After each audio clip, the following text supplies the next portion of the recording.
you doing? Hey, just finishing this claim to get Dave back on the road. Nice. I wonder what Dave's doing. Just say it's like the British spelling.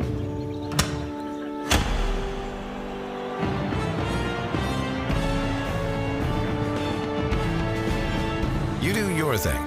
We've got you covered. Hey, is the power off on this? I don't know. Just take it off. Safety violation, unsafe work conditions.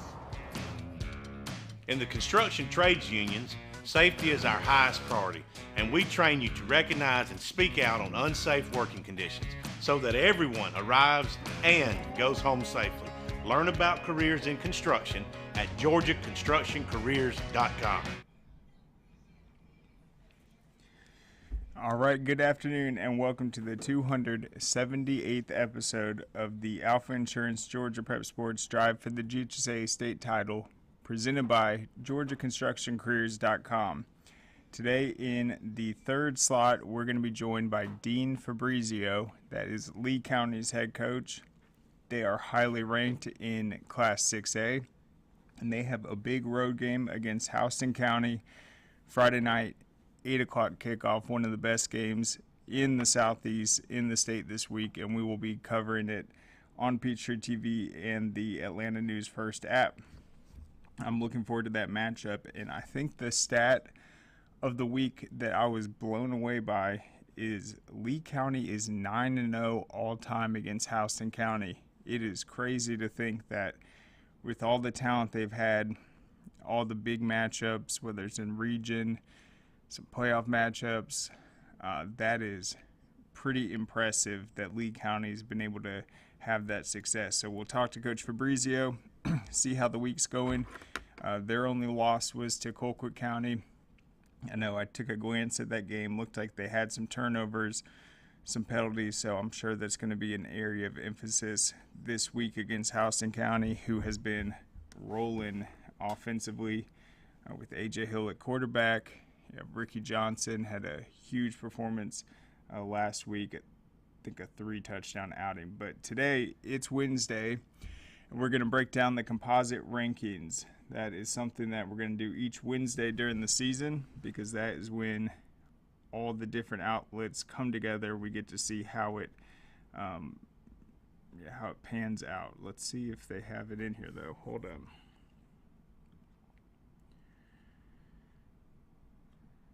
All right.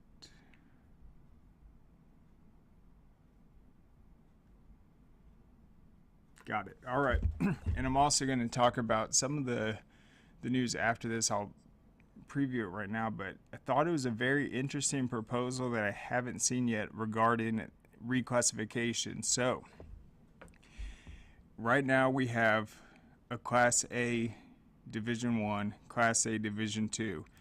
The only thing that differentiates those, it's based solely off enrollment numbers.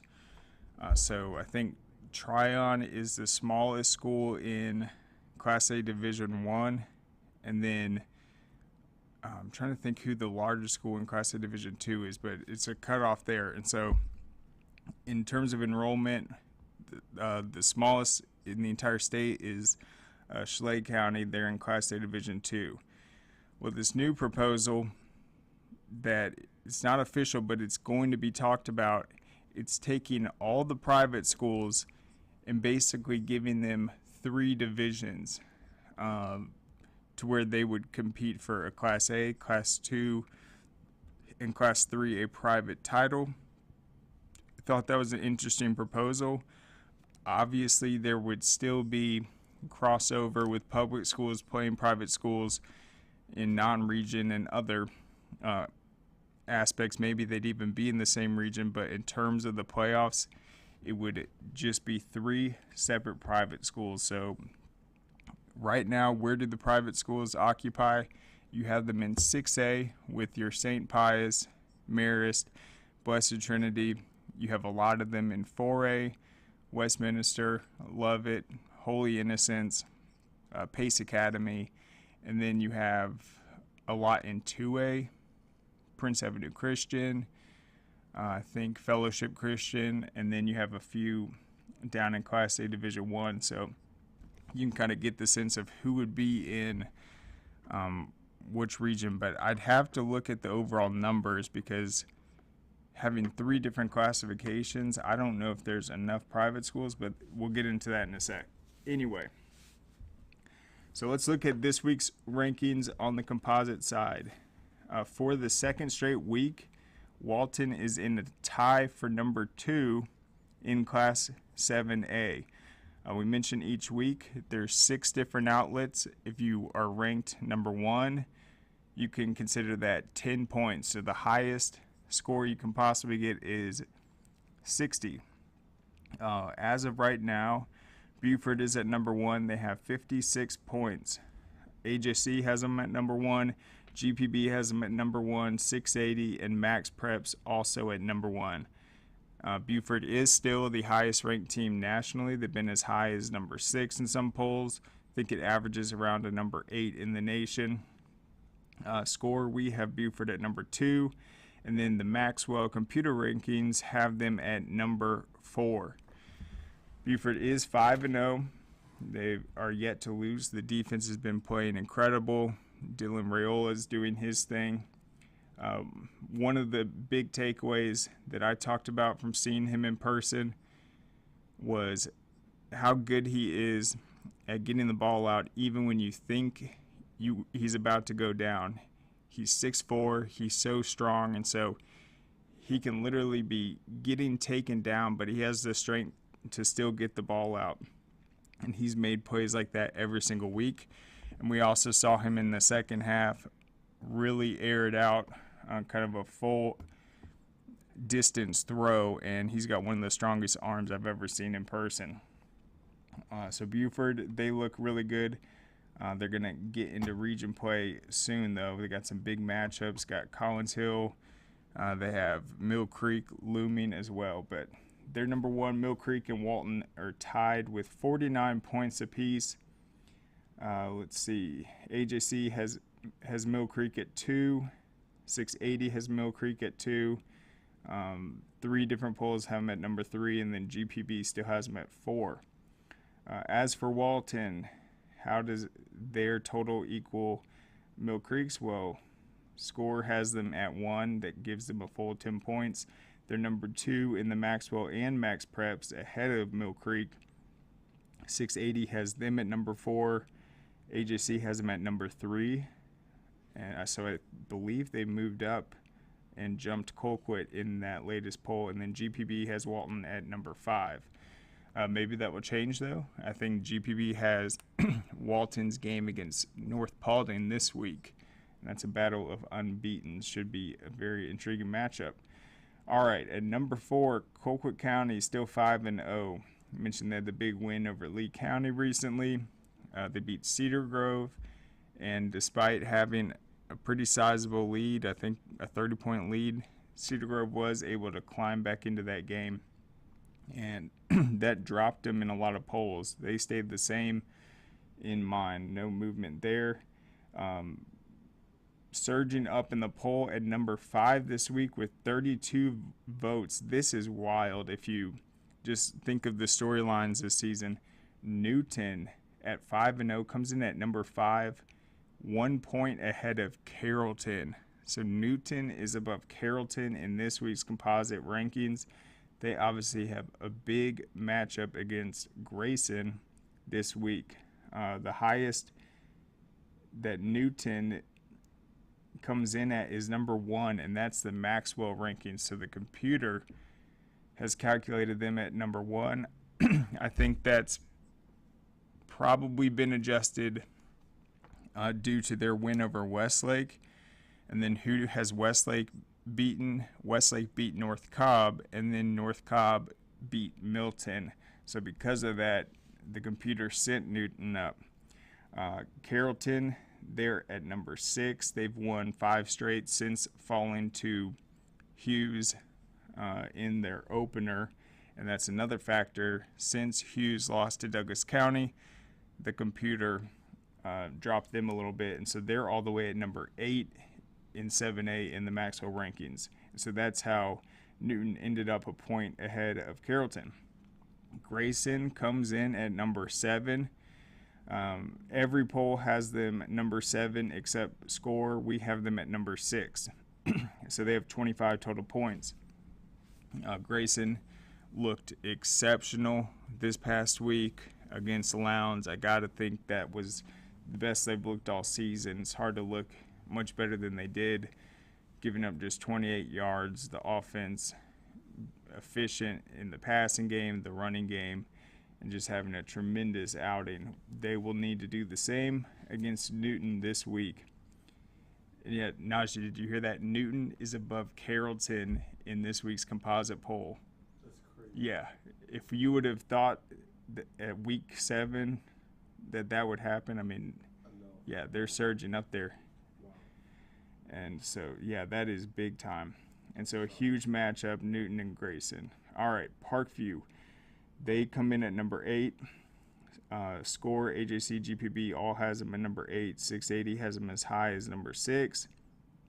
Max Preps at 5. Maxwell at number 10.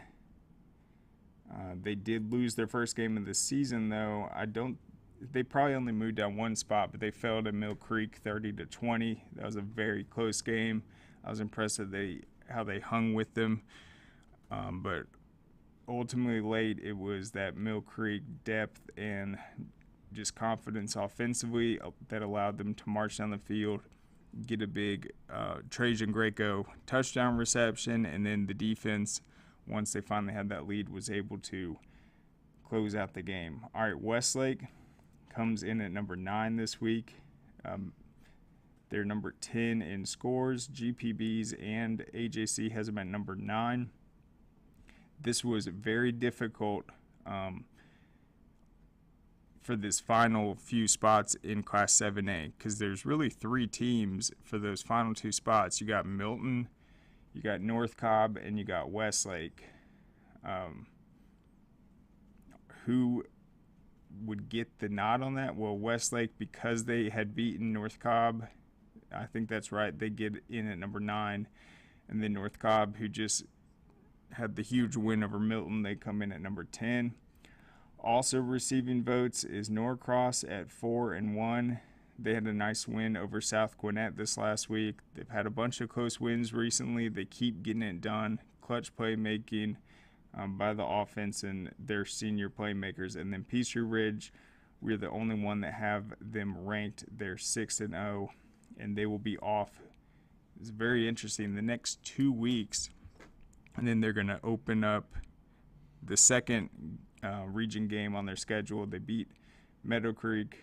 Might have had another one, but they got North Gwinnett next. That should be a big time matchup, and we'll see where the polls are at by the time that game comes, because having back-to-back bye weeks is rare, but that is the case. All right, let's look at 6A real quick.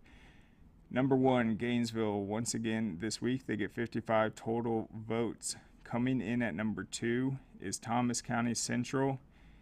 They have 53, so they keep climbing. They're getting it done every week. Houston County comes in at number 3 in the composite. GPB has them at 2. We have them at 2. 680 has them at 2. And they're in the top 5 at every poll.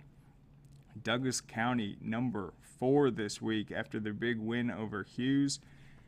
Maxwell has them at number 2. Max Preps has them at number 2. And they are also in the top 5 in every poll after that big win.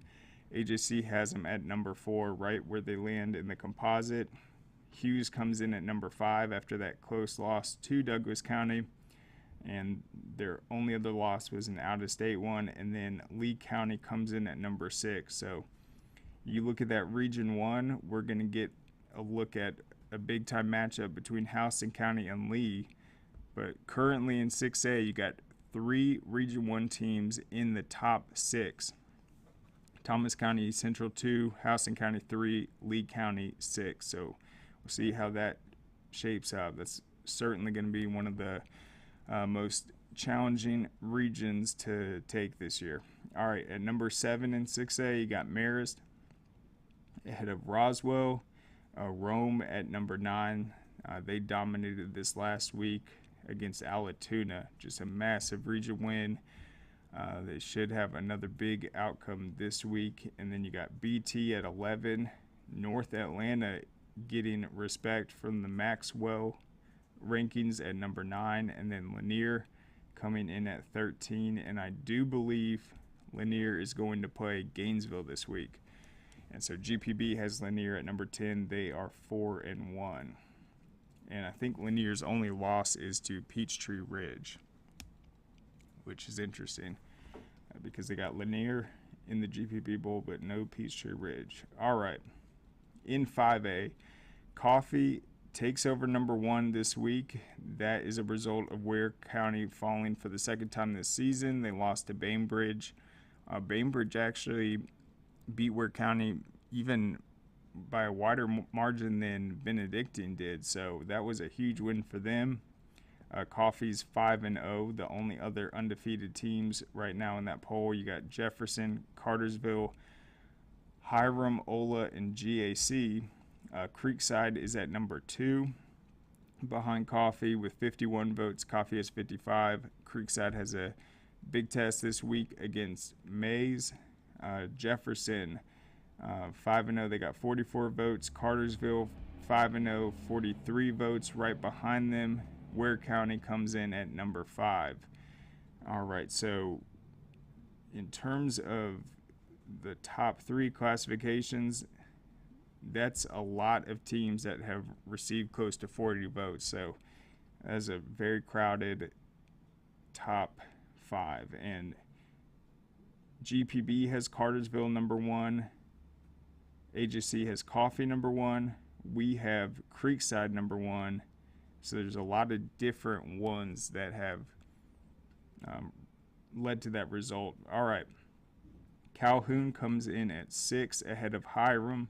So you look at that region right there, sort of similar to Region 1 and 6A, but that is Cartersville, Calhoun, and Hiram. That's 3 teams in the top 7. Region 1 had 3 teams in the top 6, so that's going to be a big test. And you got Cartersville and Calhoun are playing this week. That is going to be a big matchup.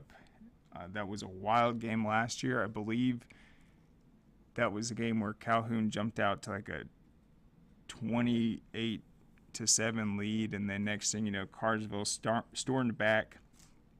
Their quarterback got hurt, and then this current one that I believe is just a sophomore, he stepped in and led them to that comeback. So that kind of says how good Cartersville has been this year and obviously throughout the years. But I think that's going to be a really exciting matchup, and then we'll have the Cartersville Cass game the following week. All right, you got Kell coming in at number 8. We have Kell at number 6. That is the same as Max Preps. And then GPB has Kell at 8. 680 has him at 7. Maxwell has him at 9. So the only poll Kell's not ranked is the AJC's. We'll see how that changes. And I think it might, depending on the result of number 10 GAC and Cambridge this week. GAC looks fantastic this year. They've had, I'd say, probably 4 straight years before this season where they really just did not look like themselves, but they are definitely back to form. They are dominating on both sides of the football this year. Had a great start, played some challenging teams. The teams that they outclassed, I mean, they really just didn't let up. They had huge wins. They've had big blowouts. I think that will be an interesting test with Cambridge. And then Ola comes in at number 9. I've had Ola's coach on. I think it's incredible what they are doing. They are number 9 in this week's composite. Maxwell, the computer rankings, has them as high as number 4, 680 at 9, AJC 9. But they got a big test against Warner Robins this week. I think that was like a 40-point outcome last year. A lot has changed. Warner Robins has a new coach. Ola brought back a ton of experience. It's their first 4-0 start ever, I believe. but should be an interesting test. We will see a lot about both of those teams. Warner Robins is coming in at number 11 this week. They're 2-3. They've had a rough stretch, but that's nothing uncommon to Warner Robins. They tend to play the best football once they get into region play, and you got to think that tough losses to I'm trying to think who it was this last week. I mean, they had the big win over Northside Warner Robins, and then have had some bad outcomes the last few weeks, but they should be motivated to get back at it. All right, Dalton dropped to number 12 after their first loss to the season, and they fell to Cedartown, who really needed that win heading into region play. It was a big win for the Bulldogs.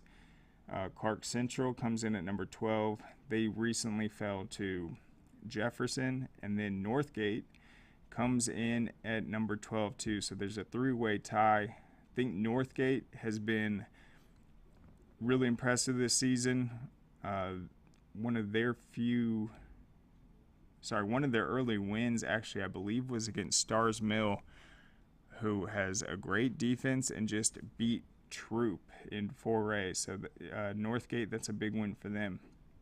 I think they have a game against McIntosh coming up, which should be a big one.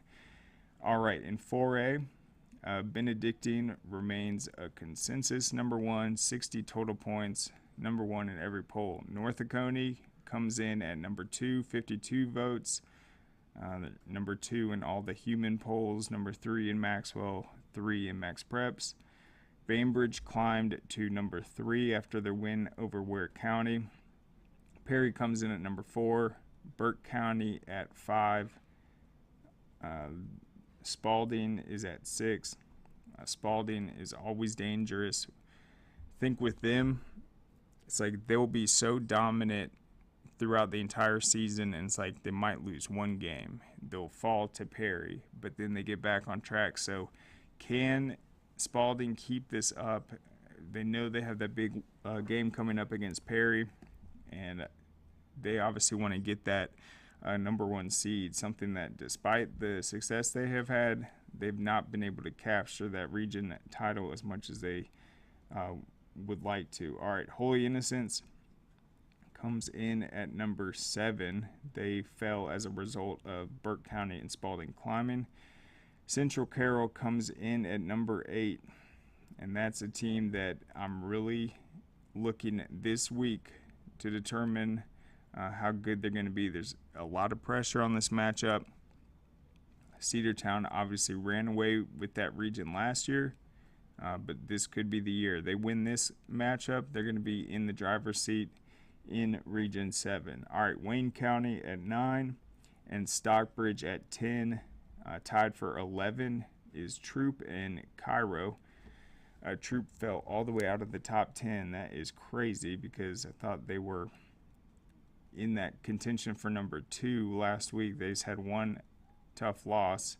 And then Stars Mill comes in at number 13 after the two-way tie at 11.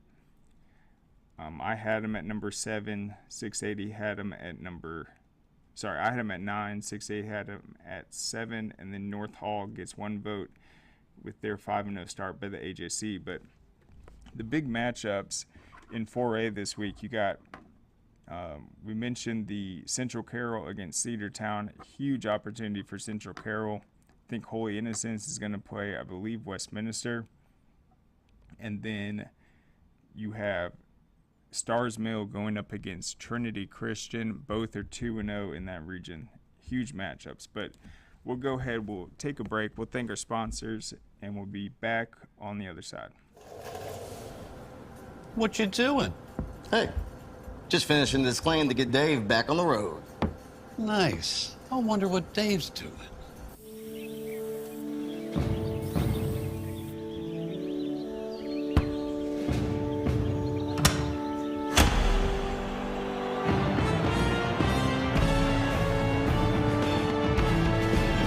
You do your thing. We've got you covered. Hey, does it matter if this leaks? It don't matter to me. Can't see it from my house. illegal use of hands, improper training. GeorgiaConstructionCareers.com has 14 different highly skilled trades with tuition-free training in our certified apprenticeship programs to train you the right way. Find your career at GeorgiaConstructionCareers.com. All right, welcome back. So we'll go over 3A and down, and then we'll be joined by Dean Fabrizio, hopefully around 12:40. We're trying to do a test call in a moment, but also you guys can go to the Score Atlanta YouTube page. We got great content up there, and then Najee's personal YouTube channel as well. You can follow him on social media. He talked to CJ Britt yesterday, a sophomore quarterback from Lanier Christian. We don't give the GIA and independent schools enough love, so that was a great show I watched yesterday. CJ's a very impressive player. Led them to a 3-2 start, 18 touchdowns already, just a sophomore. But let's get back into it with 3A. So Calvary Day took over number 1. It's really close, though. They got 57 votes. Cedar Grove is at 54. Stevens County has climbed to number 3 with 50. You got Sandy Creek at 41 votes there at number 4. Mary Persons at 5. Savannah Christian dropped to number 6 after their loss to Calvary Day. You're going to see that score. I believe it was 42-21, but it was a tie game at the half. So really, Calvary Day, they dominated the second half, but it was a pretty tight game. And certainly Savannah Christian is a team that in that 3A bracket with their playmakers, that's going to be a tough matchup. All right, Thomasville comes in at number 8 behind Morgan County. Lumpkin County cracked the poll at number 9. Scores got them at 8, 680 at 10, AJC at 9, GPB at 8. Hebron Christian comes in at number 10, and then you got a two-way tie for 11, Monroe area and Carver, Atlanta, and then Bremen and Crisp County. I think Carver plays someone good this week, but they're gearing up for that region. Douglas is going to be in that contention as well. All right, in 2A, Appleton County remains number 1, 57 total votes. Thompson is at number 2. Pierce County at number 3. They are 5-0. One of the few teams in 2A that remains unbeaten. Northeast at 4, Callaway at number 5. I think they did have to negate one of their victories for an ineligible player situation. I believe that was the Cedartown game, but 2-2. I think otherwise they'd be 3-1. Fellowship Christian, they're coming off a big win over Lovett. They are 3-1. Fitzgerald at 7. They're as high as number 5 in the 680 poll. They always seem to come on late. Rockmart at number 8. Athens Academy at number 9. They had a massive win this last week over Mount Vernon. They utterly dominated. And so none of the human polls have Athens Academy, but that win sent them to number 6 in the computer and number 5 in the Max Preps. You got Toombs County as well, and then they're at number 10. They're undefeated, and then Cook in Columbia. A team that I am shocked does not have a single vote is Providence Christian. Yeah, they were a 2-win team last year, but if you look at what they've done this year, they're beating teams by 50 points. They're undefeated, and I mean, in 2A, what does it take to go from a sub-500 team to a playoff team? It just takes returning a few starters and having more experience.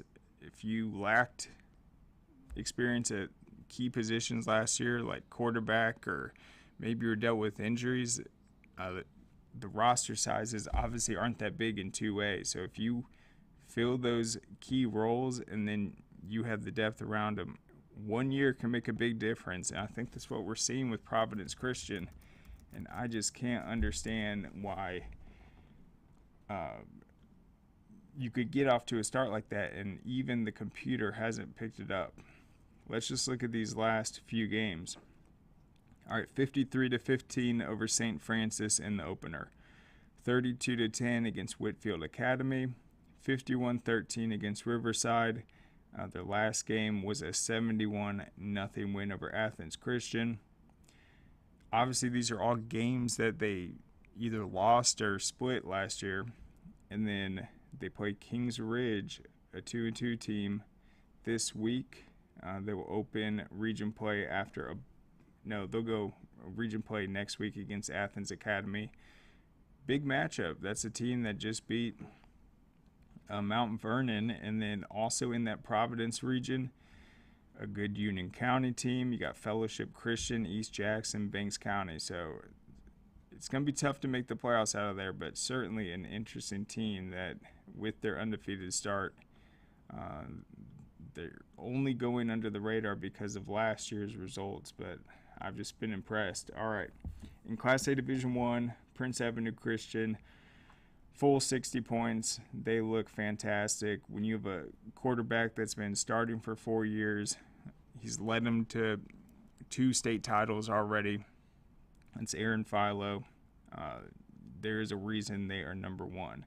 You got Swainsboro at number 2, 54 total points. Rabun County is coming in at number 3. They have a big matchup this week. I think that might be who is playing Carver Atlanta. Let's just check.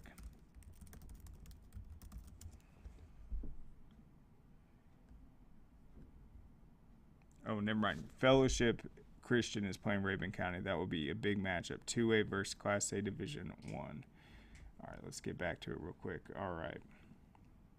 So, yeah, Rabun County. And Rabun's only loss this season was to Stevens County, who we mentioned climbed all the way to number 3 in Class 3A. Looks fantastic. See how Rabun County stacks up against Fellowship. One of the things that Rabun County has that's unique to them is their defensive alignment.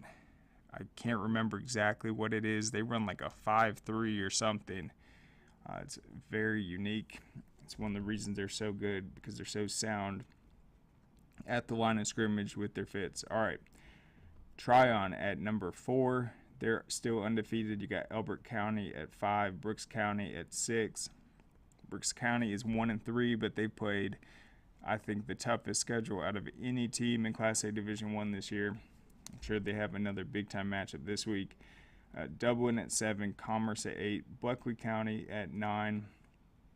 Then you got Lamar County at 10, rounding it off. Also receiving votes, Mount Vernon, Irwin County, and Bryan County. I think Irwin County has a big matchup this week. We'll talk about our top 30 games on Friday. All right, Class A Division II. We have our third consensus team. That's Schley County, 60 total votes. You got Macon County at number 2. Schley County defeated Macon County this last week to validate that number 1 standing. You got a tie for third place with Clinch County and Bowden and Greene County, all receiving 40 votes in significantly different ways. You got Greene County is number 2 in the AJC poll, number 8 in the GPB, number 3 in the score, and then it's just, yeah, that's wild how they all ended up with 40. You got Manchester at number 6, Jenkins County at 7, Early County at 8, Telfair at 9, Aquinas at 10, and then also receiving votes, Lanier County and Lincoln County. So there is the polls. There were a lot of changes this week. There are some big top 10 matchups. I think the key one in 7A is Newton and Grayson. That will certainly shake it up. You don't really know what to expect in that game. You can't really look at last year because I think a lot has changed. Newton's got a new coach. Grayson's got a new coach. It's funny, you look at that region, you also have Parkview with the new coach. So lots of change in that region, a very intriguing one.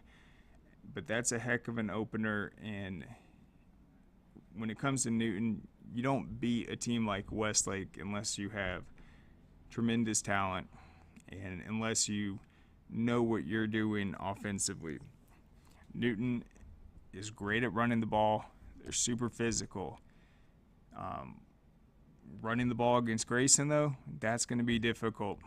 And maybe they're obviously going to try to look for balance, but they might not even be that concerned. It's just about controlling the tempo of the game. But that Grayson defense is going to make it very, very difficult to run the ball on. I think Westlake, no knock on them at all, but when I see a Westlake team, I think they're more stout in the secondary. I mean, look at all the incredible DBs that have come out of that school.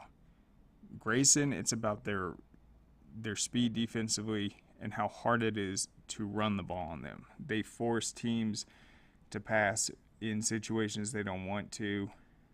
I would tend to lean towards the Grayson defense in this matchup. They're just playing with such a chip on their shoulder, and that is why I have Grayson at number 6 and Newton at number 7. I think it's going to be extremely close, and if Newton can pull off this win and snap this 4-game win streak by Grayson, that would be, it's not going to be an upset, but it would just be a really impressive statement victory for sure. And those schools are familiar with each other. It's not just playing football every year. They've been in the same region for basketball too. They've been getting after it. It was a pretty chippy game in basketball last year, wasn't it? Yeah. It's a big-time matchup, so that will be a lot of fun. Let's see where it is. Okay, we'll look on the other side. But we got Coach Fabrizio right now. Thank you so much for coming on. How's it going, Coach? Good. How are you doing? Doing well. So it looks like the sound's working perfect. So let's just talk about what you've learned from your team so far this season, how you describe just this 4-1 start. Well, so far things, we feel like we've got a pretty good team. Obviously, there's always things you want to work on. There's always things you can do better. We've got one loss versus a very good Colton County team. We're never happy, obviously, with a loss, but by the same token, we felt like that going on the road to an environment like MacTharp Stadium, playing a team as good as Colquitt's only going to make us better in the long run. So it's progressing. Like I said, we feel like we could be a little better at this point. But by the same token, I also feel like we've done a lot of really good things. This team's got a lot of promise. Yeah, and I think the environment this Friday, it's going to be crazy. I mean, you've had the 4 home games. You went on the road against Colquitt. That was a hostile territory, but obviously just going on the road this week, playing a TV game, 8 o'clock start, how do you think you guys are just going to handle it? Well, we've been in a lot of big games over the years here, so it's something our kids are used to, and that's one of the reasons you schedule big non-region games. We've had a lot of big playoff games, we've had a lot of big region games over the years, and we try to schedule tough competition in non-region games, and that helps prepare you for this. When you go to an environment like you get over there in Moultrie, or you go play on a lounge and places like we've played over the past years, it certainly prepares your kids for that, and it's something that I think hopefully is going to pay benefits here this Friday night. Yes, and then you guys bounced back really well from the Colquitt game. I didn't get to see too much from it. It looked like it was just a frustrating night, lots of penalties, I think some turnovers as well. But what did you see from the team just in their response against Lake Gibson, just the way they got after it, the overall effort for 4 quarters?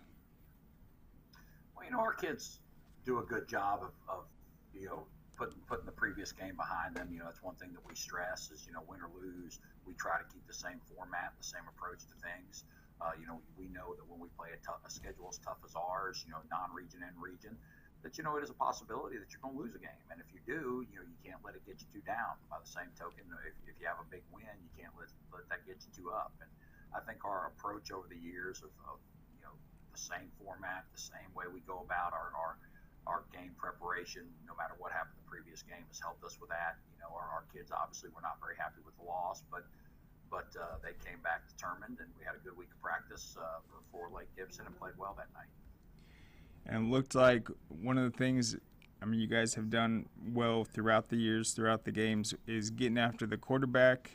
What did you see in that department against Lake Gibson, knowing that they were trying to set up the pass, but you just made it hell for them? Well, we've got some really good players defensively. Mr. Tyler, can you call me on Student Services for a moment? Leroy Jackson had 4 sacks in the game. Jaden Corey, 4 sacks. Those guys are multi-year starters for us and are really good football players. So they're playing like we expect them to play, and they had an exceptional night. We're able to kind of get their run game shut down early, and by doing that, force them to pass the ball a lot, and we're able to get a really good pass rush. And that's something we'll have to do this Friday night and have a chance versus Houston County. Yeah, and that's amazing. So you said that was Jaden Corey with the 4 sacks? Jaden Corey had 4 sacks, and Leroy Jackson had 4 sacks. So both seniors. Really football players, multi-year starters, yes, sir. And talk about just, I mean, is there a difference just in their overall size? I mean, they both have the same result with 4 sacks, but can you kind of describe both of them as players? Well, they're both big, strong, physical kids. Jaden has been starting really since his freshman year for us, which is very rare here. He's a physical, tough kid.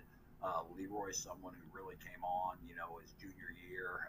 He's got several Division I Power 5 offers, visits set up. He's a big, strong kid, benches 400 pounds, runs really well, and both are really good football players. And we're fortunate to have them this year up front. Okay. Yeah, I mean, they're both kind of the same size. It looks like Leroy, does he still play baseball as well? He does. He plays Nice. baseball. So we have a lot of kids that are multi-sport athletes. Our quarterback, Weston Bryan, was second in the state in wrestling at 215 pounds, and he also was a baseball player as well. Of course, Usmani, is a starter and one of the best players on our basketball team who played for the state title last year. So we've got a lot of multi-sport kids here on our team.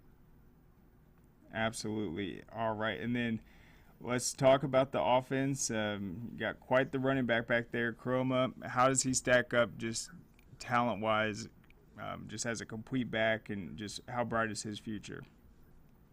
Well, Usmani, who seems like he's been playing here forever. Unfortunately for us, he's only a junior. He rushed for over 3,700 yards his first 2 years against top-level competition. He's having another great year for us, not only running the ball, but also receiving. Last game he had 130-plus yards receiving and a couple of touchdowns. So he's definitely an all-around back. He's a big kid, 6'2", close to 220 pounds. He runs extremely well. He's strong. He's physical. He doesn't mind blocking. He's a great catch of the ball in the backfield. So he's definitely a complete back, and that's why he's so highly recruited.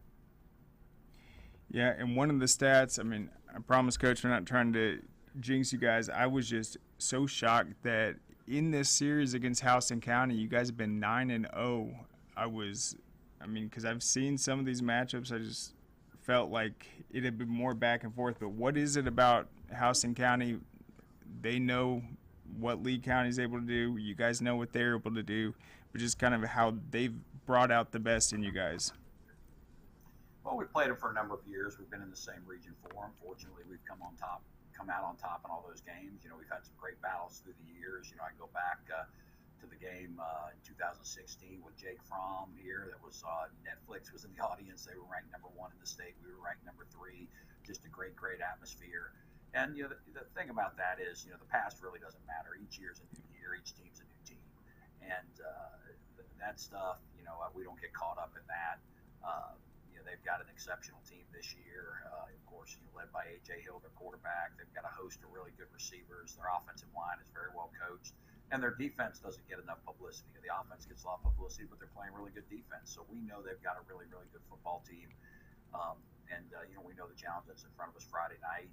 The past is the past. That really doesn't matter. This is a new year and a new game. Yeah, and I've heard a lot of people that have seen them play this year. They have talked about the defense. So, what stands out just in terms of that unit? Is it team speed, just experience, size? Well, they've got an experienced group defensively. A lot of those guys we played against last year. And they're pretty well balanced across the board. You know, we got big, strong guys on the defensive line. They've got good speed in the back end. So they've got a good football team over there. You know, like I said, the offense gets a lot of publicity, and rightfully so, with A.J. Hill, such a great quarterback, and then they've just got a litany of good receivers over there. But their defense is pretty good as well, and we know we're going to have to play well in all three phases of the game to be able to get a win Friday night. Yes, certainly. You mentioned their quarterback, their receivers. You have faced some great offenses already this season, whether it's Colquitt. We know what their kind of tandem can do, but how confident are you in your secondary to go out there, just cover well, communicate, and just make the big stops you guys are going to need on third downs? Well, we've got to play good, across the board on defense, not just in the secondary. But our secondary was experienced. We've got good players back there. Most of them are returning players, with Ja'Cory White and Messiah Jackson at corner. Tion Garman, our free safety, who's a 2-year starter. McDowell at one of our safety positions. Of course, Juju McDowell's brother, who was a great player for us a few years ago and now plays in South Carolina. He's a multi-year starter for us as well. And then Demirez Williams also. So we've got a really, really good, experienced secondary. They're really smart. They understand the game. We're able to do a lot of things with them. They're excited about the challenge Friday night. We know it's going to be a big challenge, but our players like good competition. They like playing in big games. We've been a part of several of them, and they're excited. They're excited to go play Friday. Yep. And what's your philosophy been just on starting underclassmen? It seems like you guys always have great roster participation. Have you guys just had, I guess, the luxury of getting guys prepared for their junior, senior season, just to step into that role? Well, we're fortunate here. We've got a lot of kids that play football. We've got big numbers on our freshman team. We've got 125 kids, 10th through 12th grade that play. So we don't always have to rush kids into playing, and we feel like development of players has been something we've done very well here. It's key for us. But we're going to play the best kids regardless of grades. And we've got 2 freshmen this year, seen a lot of time on the varsity, in Jace Murray, a linebacker, and Jaden Upshaw, a wide receiver. So we've got some really, really good young players in this program. But the key for us is always those kids that are program kids that work hard, that develop over the years, and that play their best football their senior year. And we've got a lot of them on this team. And that's usually the best teams we have here, when we have a lot of guys like that who have been in the program. They've worked hard in the weight room, in the off season, on the practice field over 4 years, and they become a really good player by their senior year and play their best football at the 6A level at Georgia, which is tough. So that's something that we feel is key, is the development of kids. But also by that saying that, we're going to play the best kids. Usmani obviously was a great one, started for us as a freshman. We've had some special players over the years that have been able to do that. But most of the time, kids don't see playing time until later on here, as their junior and senior year. That's right. And then you mentioned, you mentioned Chroma has. My bad. Can you hear me? Yes, I got you. Sorry about that. It's hard to hear. But I was just going to say, in terms of the passing game, you said Chroma has really showed he's taken that next step, helped you guys out with some big contributions in the passing game. You said Upshaw, a freshman. Who else has stepped up in that regard, and just how key is that going to be this week for them to just add that kind of explosive element? Well, it's definitely going to be key that we have balance in our offense. Weston Bryant, our junior quarterback, is really progressing, and we've got a lot of confidence in him. Jeremiah Jackson's another receiver that we think is a really good player. And we've got a few others. Braxton Honer, who plays receiver and running back for us. Devin Collier, who's committed to Georgia Southern, also plays a lot of running back. So we think we've got, other than Usmani, some good weapons on offense. Obviously, he gets a lot of the publicity, but we think we've got several guys that are really good players. And then I know every time I see you guys play, you guys are just a tough football team, tough kids all around. Let's talk about that Lee County brand of football, just how you guys cultivate that each off season, just how important that is to the Trojans' identity. Well, we pride ourselves on toughness. We pride ourselves on playing hard. We pride ourselves on, playing hard for one another. And we've been blessed here. We've had a lot of good players who have meant a lot to play hard for this school and this community. And, when you've got players like that, like the Otis Reeses, the Torrey Carters, the Jamie Robinsons, the Barron Hobsons, guys like that, the younger guys see that and they learn from them. And we've been blessed that we've had our best players, usually our hardest workers, and they want to play hard and they want to sell out for Lee County and this community. And the kids learn from that. And then when it's their time to step out there on Friday nights, they certainly want to do the same thing. And, that's the neatest thing about high school football is, if you've got a really good program year in and year out, you're going to lose good players. And, we lose a lot of good players every year. That's just the nature of having a good program. And it's always, how are you going to replace an Aubrey Solomon? How are you going to replace an Otis Reese? How are you going to replace a Jamie Robinson? How are you going to replace a Barron Hobson? How are you going to replace a Juju McDowell? But the neat thing about high school is kids that are 14, 15, 16, 17 years old, in a year's time, the change can be dramatic, not only in their bodies physically and their strength, their explosiveness, their speed, but also in their confidence level. And that's the neat thing, is seeing the difference in the change in kids over a year or multi-years time and how they develop. And, our kids here, like I said, they take a lot of pride in playing for Lee County. They take a lot of pride in playing hard for each other and for this community. And we pride ourselves on toughness and being a tough football team. We feel like we practice that way, and hopefully it shows on Friday nights. Certainly. And what have you noticed at practice, just with your talented defensive linemen going up against your offensive linemen? We know how those practices can go. It's not always fun, but it definitely prepares you. And do you feel like your defensive line going up against your offensive guys has helped them have results like we saw last week with, I think, 10 sacks? Well, it does for sure. We've got a really good offensive line. Our offensive line coach, John Flaff, does a great job. Our fullback, Damani Cantrell, is exceptional, multi-year starter for us as well. And definitely, going against each other is a big help for us. Being able to go all spring and all camp with our best going against our best, we feel like really toughens us up. And the way we're able, because of the amount of kids in our program, the way we're able to practice and the tempo that we're able to practice at, I think really helps us. Is one of the reasons we're able to put the product on the field on Friday nights that we do.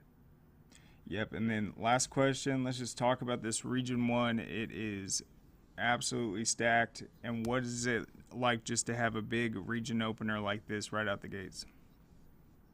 Well, we've been in Region 1 6A for a long, long time now. And, I know there was a time when we had the state champion came from our region 5 years in a row. I think a year or so ago I looked at something, and in the last 7 or 8 years we averaged having 3 teams in the quarterfinals. So, our region, and I've always said this, if you're in Region 1, no matter how many A's are after it, you're probably in the toughest region in that class, or at least one of the toughest regions. And this year's no exception. And I think we're starting with 3 teams ranked in the top 5 right now. We've had 4 ranked in the top 10 throughout the year. So it's going to be tough as always. You're playing with a lot of schools with great coaching, with great atmospheres, and the key to it I found over the years is you can't look at it as a whole. You've got to look at that particular week and that particular team and have all your focus on them. Because if you start looking at, okay, hey, we got to play this team, then this team, then this team, it can get a little overwhelming. You've got to have your focus on just that team and then move on to the next week. And, we certainly start off with a real strong team in Houston County, but, we've got several other strong teams in our region that we'll worry about after these guys. Right now, our whole focus is on them. Absolutely. And, yeah, I remember, that stat about 5 years in a row, the champion, that 2016 season, yeah, you look back at it, and that Houston County team with Jake Fromm might be one of the best teams I've seen that didn't make the playoffs, and that's just how deep it's been. You're 100% right. Well, Coach Fabrizio, thank you so much. We look forward to seeing you guys this Friday night in person. Can't wait to see your team out there. Should be a great outing. I appreciate it. We really appreciate you guys coming down to cover this game. For sure. All right, go Trojans. Thank you so much, Coach. All right, so we will try to talk to Houston County on Friday, but we like to get the visiting team first because they obviously got to travel a little longer and get ready. And that is just their second road game this season. I'm looking last year. This is interesting. During the regular season, they only had 3 away games. They had 5 home games in a row, including the House and County game. They were a 50-29 victor last year at home. This year, though, they're going to be at House and County.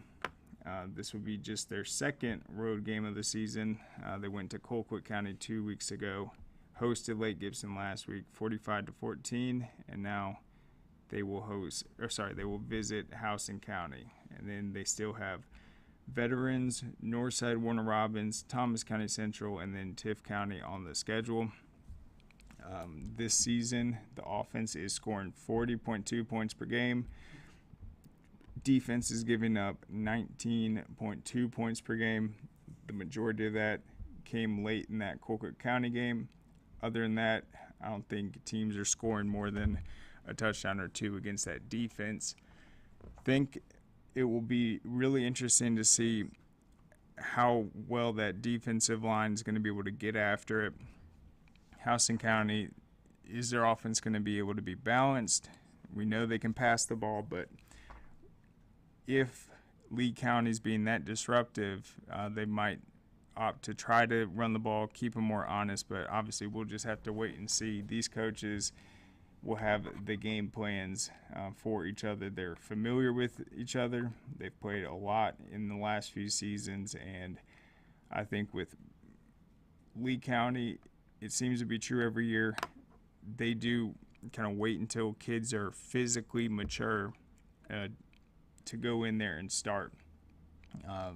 They have a great strength and conditioning program, 120 guys on that roster, and so you can really get those guys ready to where when they get out there, junior, senior year, they've gotten a little bit of time, but then it's like that position's theirs. Where you look at House and County, some of these guys, they got thrown out to the fire. A lot of it was just because of the talent, but some young guys that also have a lot of experience. I think it's going to be a great game, and I cannot wait for it. We'll have a preview up at scoreatl.com this week, and I think Hayden will write that. He'll talk to both coaches. Let's see. Before we go, we posted the softball rankings this week. It is getting close to playoff time. I'll have the volleyball up later today. We have our Score Atlanta Peachtree Sports Network announcement posted. You can see that with the logo. That was posted 2 days ago, and it is on the carousel. You can learn more about that. That will kick off October 1st. Lots of exciting announcements within that. Looks like we're going to be able to broadcast more high school events, and then looks like they also had some other events in there with, the Georgia Swarm, some hockey, and basketball as well in terms of the programming. But that's it for now. Tune in tomorrow at 2 o'clock p.m. for an episode of Keeping It Real with Najee Wilkins. His top 10 headlines of the week, his film breakdown should be another great episode, and then I will be back on Friday. But thank you everyone for joining us, and we'll see you then. What you doing? Hey, just finishing this claim to get Dave back on the road. Nice. I wonder what Dave's doing.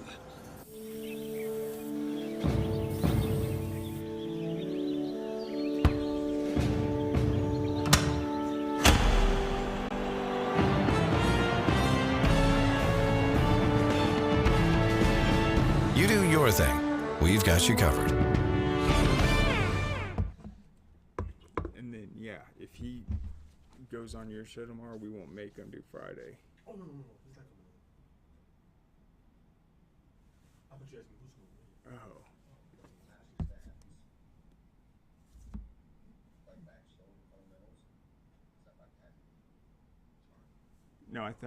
No, my bad. I was asking who are you thinking of having on tomorrow?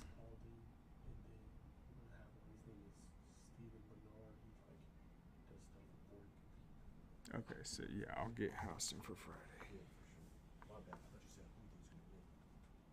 No worries. I don't. Lee County, it's just crazy they've had their number.